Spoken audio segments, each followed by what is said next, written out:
It doesn't work, okay? The scares doesn't work, okay? Tried it once, didn't work, tried it again, didn't work either, so let's just jump to the chase and get forward on the other review. Hey guys, it's Daniel here, back with another review for Halloween, and as I stated in my last video, I'm celebrating Halloween today by reviewing both of the It movies. In the last video, I reviewed the first film, It.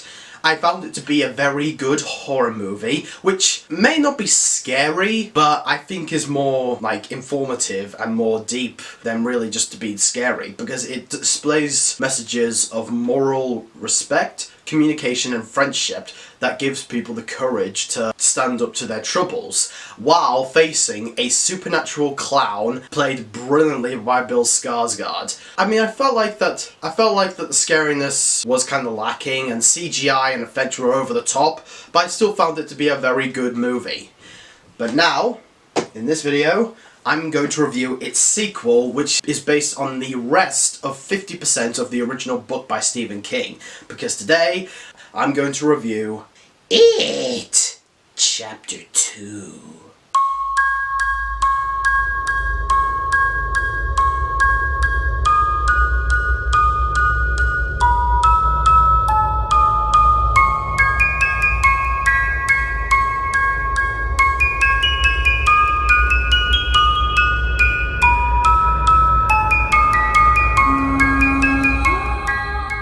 So It Chapter 2 takes place 27 years after the events of the original It movie, and it follows Bill and the rest of the Losers Club as they are now grown up and leading different lives now. However, Mike, the only member of the Losers who stayed in their hometown of Derry, calls them back to Derry, to their old hometown, because It has returned, as Pennywise, the dancing clown, is running amok once again, 27 years after the Losers thought they defeated him. So now, Mike calls the Losers back, and now Bill and his friends must try to figure out a way to take care of this supernatural clown once and for all, while reminiscing of their past traumas, but also past friendships and nostalgic memories in Derry, as they face their horrors once and for all.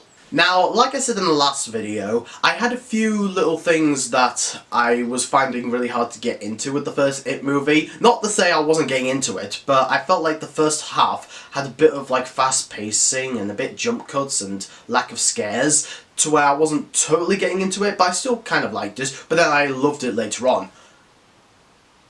I immediately got into this one, okay? It Chapter 2 is very underrated, because I've heard about the mixed reviews this film has been getting, with people saying it's very long, it's boring, it has bad pacing, and yes, I can understand where they're coming from, because with It Chapter 1 being 2 hours and 15 minutes long, Chapter 2 is nearly 3 hours, and that seems like a very long time for a horror movie. But for me anyways, what I really appreciated about this film is that while people may think that it's long and over-dragging, I think that the pacing works well, because it helps me to like reintroduce myself and re-love the characters that I grow to love from the first film, and see what lives they lead now and what their thought process is 27 years after the first film. I really appreciate that. However, I will say that I do appreciate the first film for getting me into these characters in the first place, so the reason why I love the second one is because of the first film, but I'm getting ahead of myself. I'm just gonna say it, I did kind of love It Chapter 2, okay? So what do I love about the film?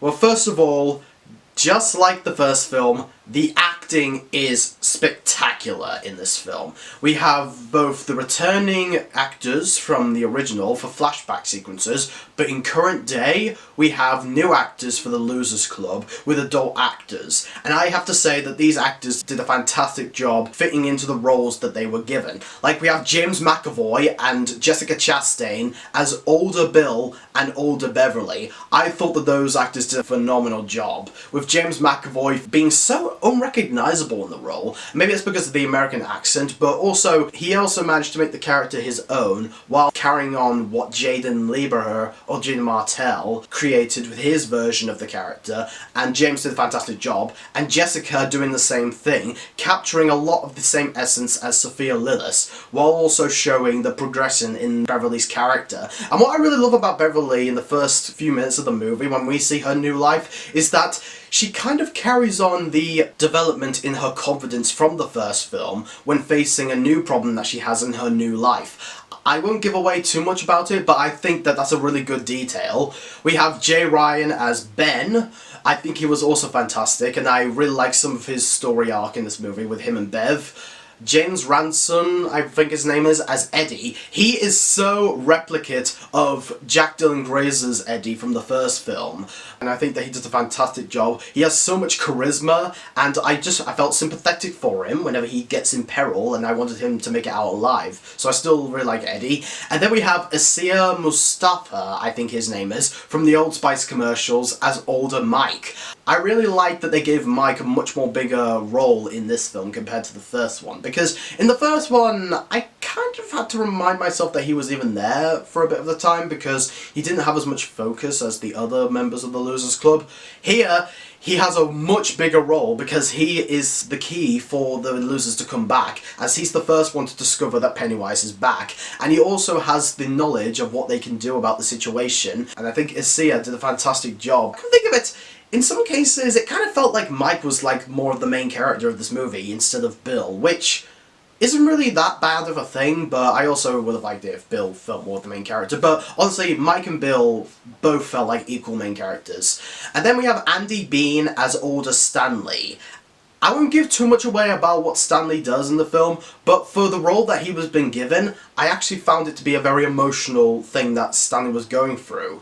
And again, I won't give too much away, but this has been getting a bit of controversy from critics, like saying that it's trying to display a moral or a lesson, like, oh, if you think that this is going to happen, why not do this, what Stanley does in the movie? And I can understand where they're coming from, but I personally wasn't really reading it as a moral. I just saw what Stanley did and how he felt like it progressed the loser's confidence. But again, I understand where the critics are coming from because this is a poor way for people with these kinds of feelings that Stanley has in this movie.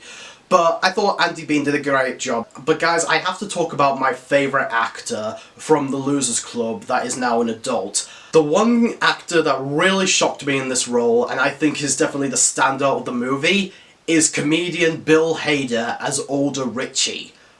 Oh my god. I can see his regular Bill Hader charisma and comedy whenever he does comedy moments, and honestly, like, the new life that Richie lives before he goes back to Derry, I totally bought because he is like a bit of a loudmouth jokester, so I definitely bought what his new life was. But Bill Hader perfectly says his comedic lines like what Finn Wolfhard did in the first film, and he has so many hilarious scenes, like, even when a scene is supposed to be scary, Bill Hader always puts some comedy in to like maybe feel like, oh, I feel comfortable now because I have comedically funny Richie, and it actually made me like Richie a bit more in this one than in the first one.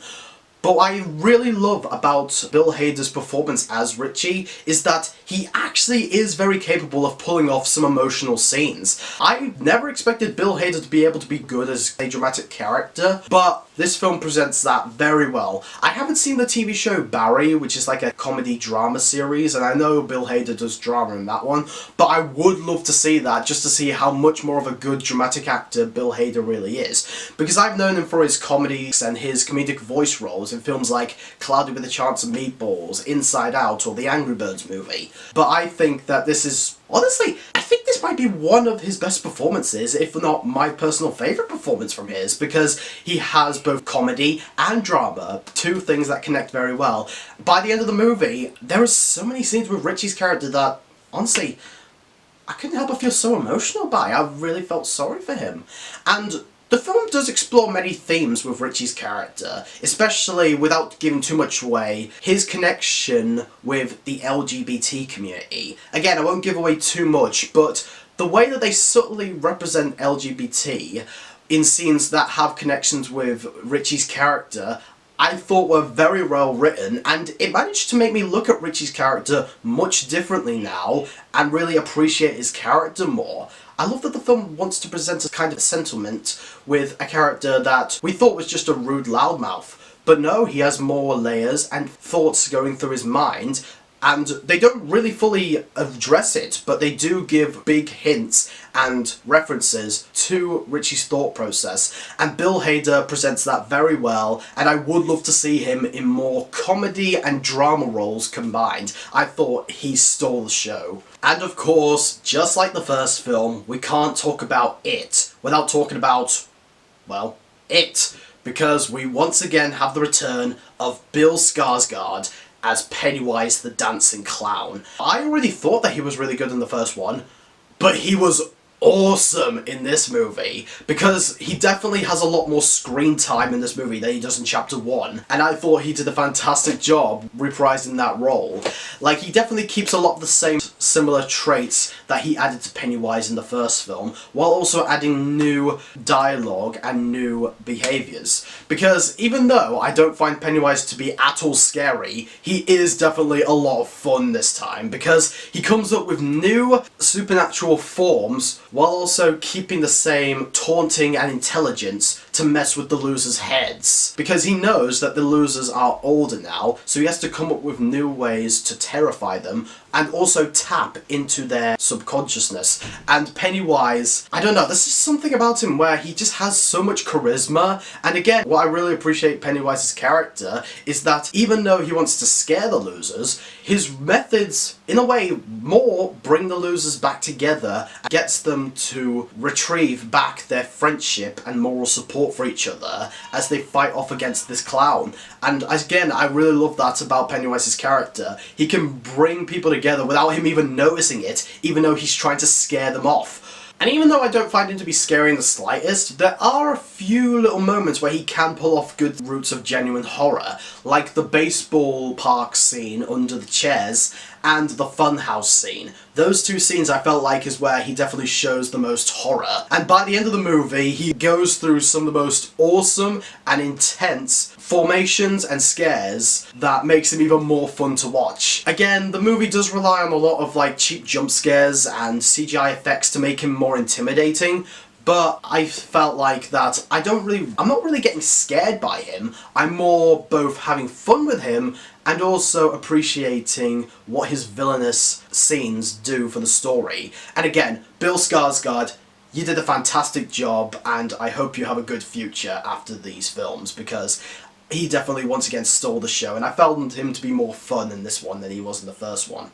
Now, I will say that I can understand some critics' complaints with the story structure of this film, because the movie does have a bit of a repetitive nature whenever we follow a certain member of the losers as they explore some parts of Derry, as well as facing more threats from the evil clown. I know that those moments can get a little bit repetitive, and I will admit that. But at the same time, I also really love the time that they put into focusing on each loser, showing a memory of what they used to go through, as well as their thoughts on the situation now. And I think it's mainly because of some of the dialogue and the acting from the actors that really makes me so enhanced and felt into the scene with the characters that I'm watching. Because one problem I did have with the first It is that there was a bit of rushed pacing in the first half. But this one, because it's longer, and because, well, maybe I have a different attention span with this movie, because in my opinion, I didn't think the movie felt 3 hours. I felt like it rushed by because I was so intrigued by the story. But I think that's a good thing because, well, I feel for these characters, and I think it's because the first film set them up very well that I'll end up feeling just as sorry for them as I was in the first film. In this one, I don't know, I just felt into their journey and wanted to help them along the situation. And a lot of the time during the second act, while I did feel a bit of repetitive natures, I also felt for the loss and the continued loss of these characters whenever they have to face against Pennywise, or if they deal with a new problem. Because what I really like about Pennywise in the second act of the movie is that he discovers some new troubles for the losers to go through, and he uses that to his advantage, specifically with Bill, because Bill has a little bit of a storyline in the second act, without giving too much away, that really reflects on the backstory that he has with Georgie, and Pennywise uses it to his advantage to bait him into his trap. And I think that's what really works in the second act, as well as the movie exploring multiple themes like nostalgia, again, friendship, and also the movie likes to give hints of themes for the LGBT community. I know I mentioned this before when I was talking about Richie's character, but it's true. I really like the subtle storytelling that they give with a bit of LGBT references or moments that many people might not even catch. In fact, I didn't really catch it the first time I saw this movie, but after rewatching it, I started to know a little bit of like, oh, those are some neat tricks, and I felt like some emotional scenes that include those themes is something I think anybody in the LGBT community can relate to, and I like that the film loves to present such a dramatic take on it. And with like the character development, the current state of the characters, the interesting new directions with Pennywise, all culminates together in what is the biggest crescendo of all time in the horror community in this film, with the climax of the film. The finale is definitely the most imaginative part of the film, with each character's being brought into their own horrific traumas in the past, as well as Pennywise's final form in this movie, as well as the entire It duology, which I found to be very creative and definitely makes sense with the losers being grown up now. And I love that each character is tested in this climax as they test their friendship, confidence and spirit. And again, that's something that in my opinion is definitely the best part of the It duology. The losers' character arcs and bond with each other, as well as whenever it's been tested, and I think that it presents it very well. And the two last things that I love about this film is, first off, the score. Once again, the score is phenomenal. It brings back certain themes from the original, like Beverly's theme and the Kiss theme with Bill and Bev, but it also brings in new themes, and I think that those music pieces were very well to listen to. And again, it just adds to Benjamin Waltfish, the composer for the score, did phenomenal, and the new emotional themes is again very deep and heart-wrenching to listen to. And the last thing that I loved about this film is that I think that the last few moments of the movie were excellent. Each character coming full circle. I loved the emotional weight of the finale. I think it was a really great way to conclude the It duology, and I definitely think it's definitely one of the best duologies in horror genres that we have now. And again, I didn't tear up or anything, but I almost did because I just felt for the characters. Now, do I have some problems with this film?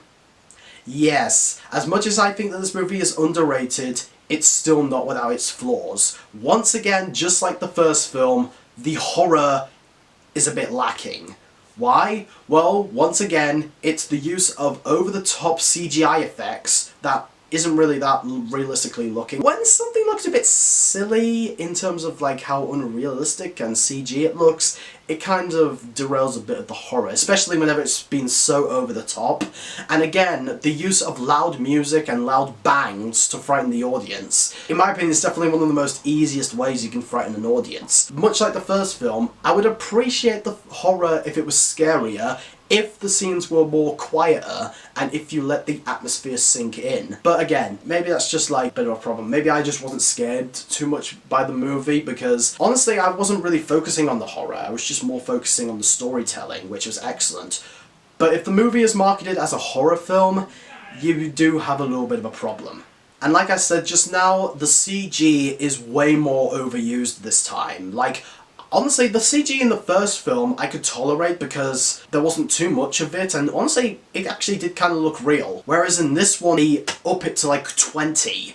And it's not only another reason why the horror lacks for me, but also it just didn't look real. Like, the big giant threat at the end of the movie was awesome and imaginative, but is also really fake looking. I mean, the bad CG I think kind of works so that it can make it look more imaginative and clever, but it also, again, derails a bit of like tension a bit because it doesn't look real. Another issue that I didn't really have too much of a big one with, but after doing some like talking with my brother and really thinking about it, it does kind of have a little bit of confusion, was a little bit of the inconsistency regarding the flashback sequences. There are many flashback sequences, and I'm not talking about like any ADR work that was used, because honestly, I didn't really notice any ADR work. Like, it's definitely one of the times where I have to give like a bit of respect for the CGI, because I didn't tell that that was ADR work. I felt like that was the actual kids from the first one.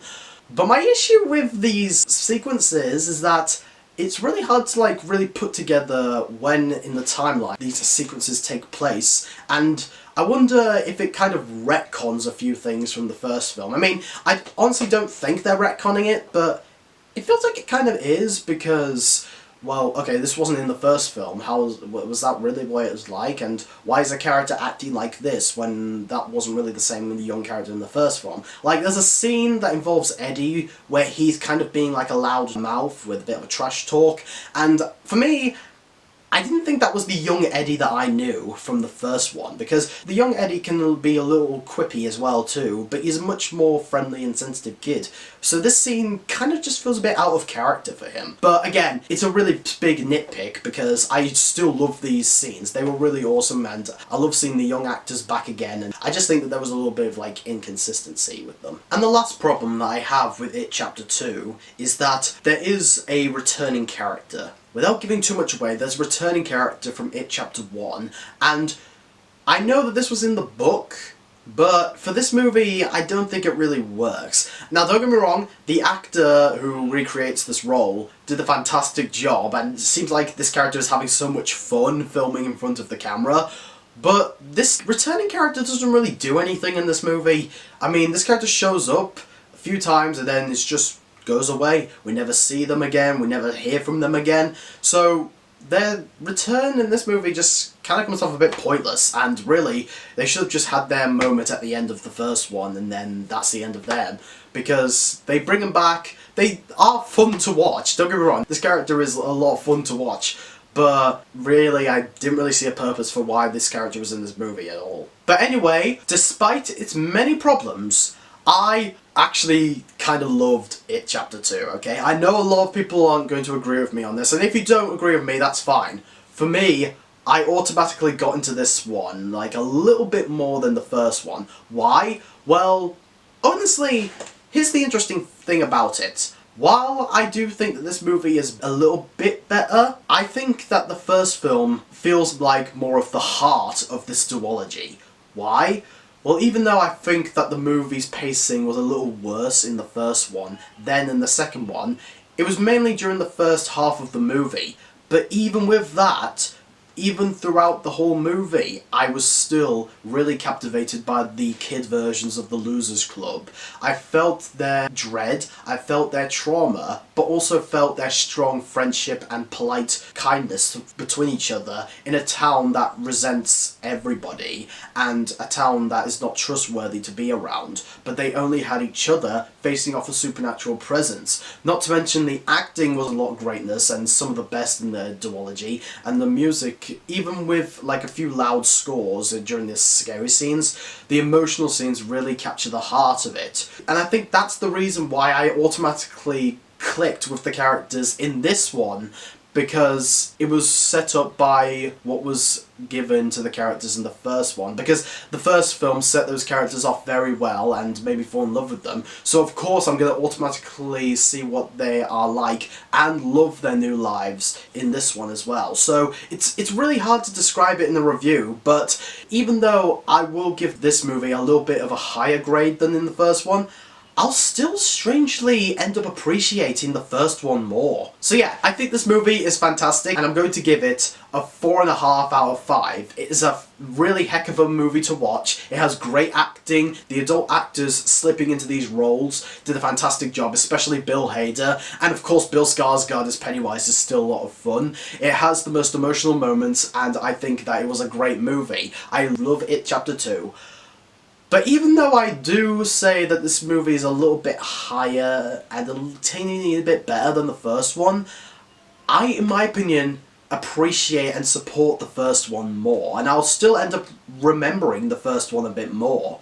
But anyway, I love the second one, and both movies combined, I think it's a very great duology of horror movies, and I really hope Andy Muschietti fulfills his, potential announcement of making a supercut of both of the movies combined with extra footage. Then I can just judge it as a full movie instead of having to choose one or the other. But both these movies, I have to give so much thanks for Andy Muschietti for making these films possible and for making me fall in love with these characters, and also have a little bit of fun and a little bit of scaredness with Bill Skarsgård as Pennywise. So thank you, Andy, and I'm looking forward to the Welcome to the Dairy Show. But anyway, what do you guys think of It Chapter 2? Do you love it or do you hate it? And what is your favourite horror movie sequel? Let me know in the comment section below. And that was the It duology for this year's Halloween. I really hope you enjoyed my Halloween reviews. And stay tuned, because on Halloween Day, like today, is the release of my comedy horror short film, The Vengeance of Critic Juice, released on my other channel, Daniel Paul Vickers. So stay tuned for that. But anyway, I'm Daniel, a critic clown, reviewing movies, TV shows, and doing videos. Till then, peace out, man.